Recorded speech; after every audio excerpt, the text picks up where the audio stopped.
सलाम नमस्ते, मैं हूं आपके साथ आकांक्षा और आप देख रहे हैं खामोश दस्तक।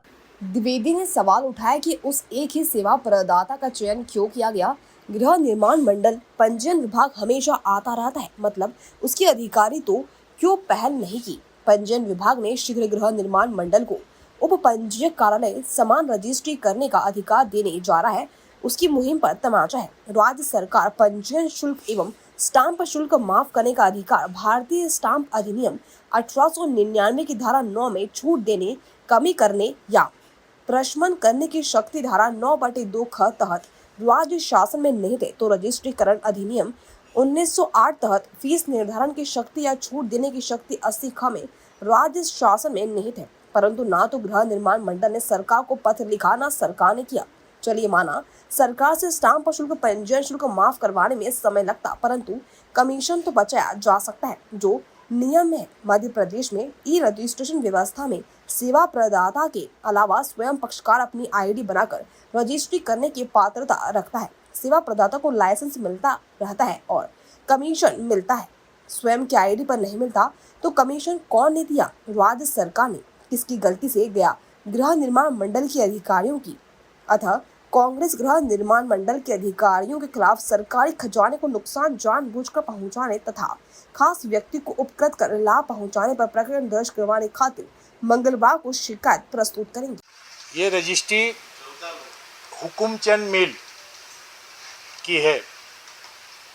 29/3/2025 करने वाला नगर निगम।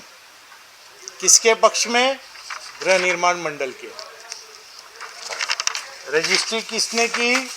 यह नाम है सतीश, आगे पढ़िए पूरा मेरा हाथ के। यह है सर्विस प्रोवाइडर। कितने लाख रुपए के स्टाम्प लगे? लाख नहीं, करोड़ रुपए के लगे। 20,77,17,120 रुपए के स्टाम्प लगे। एक सर्विस प्रोवाइडर को 1 रुपये 65 पैसे कमीशन मिलता है 100 रुपये। कमीशन बना 34,27,332 रुपये। कितना कमीशन? 34,27,332 रुपये।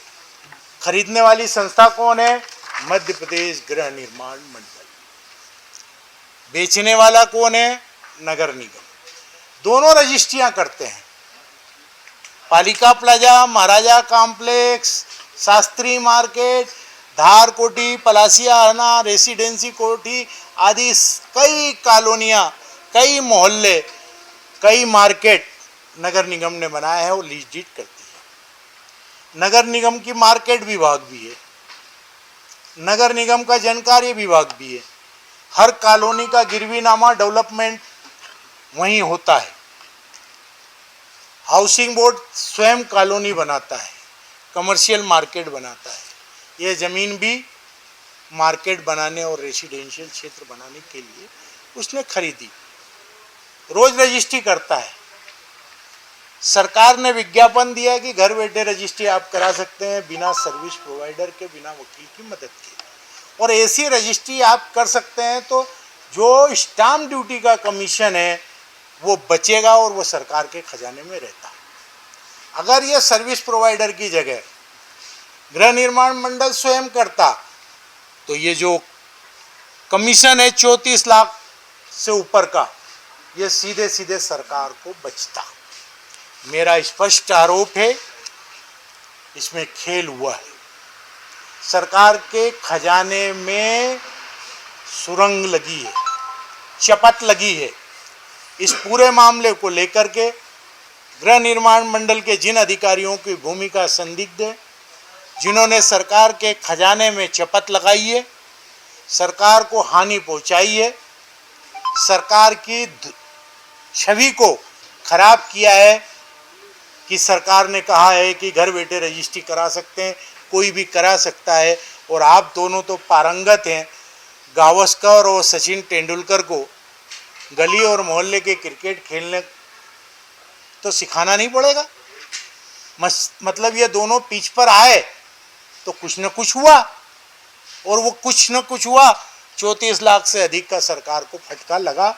इस पूरे मामले को मैं मंगलवार को लोकायुक्त में ले जा रहा हूँ, और इस रजिस्ट्री में नगर निगम की क्या भूमिका है, क्या क्या खेल हुए, इसके पीछे की कहानी 3 दिन के अंदर मैं आपको फिर सुनाऊंगा।